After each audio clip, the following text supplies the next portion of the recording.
La vraie injustice, ce n'est pas que l'un gagne plus que l'autre, car cela dépend aussi de choix de vie, mais qu'on n'ait pas la même chance de réussite dans des familles ou des lieux différents, a déclaré Emmanuel Macron devant les maires d'Occitanie, dans le sud de la France.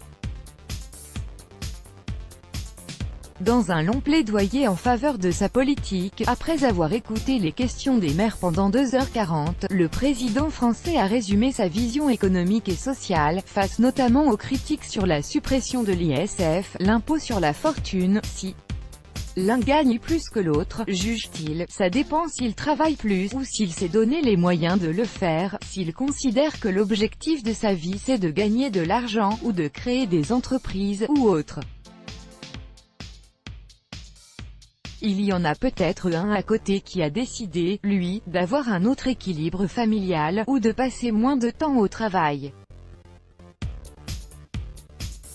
Ou qui est moins doué à l'école, ça arrive aussi, a-t-il lancé. Dans cette passion française pour la fiscalité, on ne parle pas assez d'inégalité de destin, a martelé Emmanuel Macron. La vraie inégalité, c'est qu'avec le même talent, la même motivation, deux enfants français n'auront pas la même chance de réussite dans des familles différentes ou des lieux différents. C'est ça dont on devrait s'indigner. Le vrai sujet pour réduire ces inégalités, c'est l'école et c'est le travail, a-t-il poursuivi.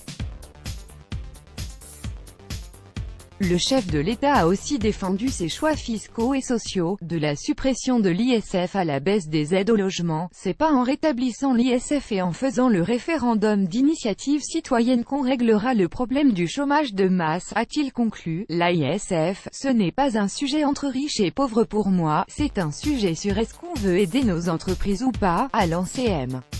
Macron, mais il fait l'évaluer, s'il y a des mesures plus efficaces, il faut améliorer les choses, a-t-il concédé. Il a aussi rappelé qu'il voulait créer un revenu universel activité, un revenu de subsistance géré via un guichet unique des aides sociales mais avec des droits et des devoirs.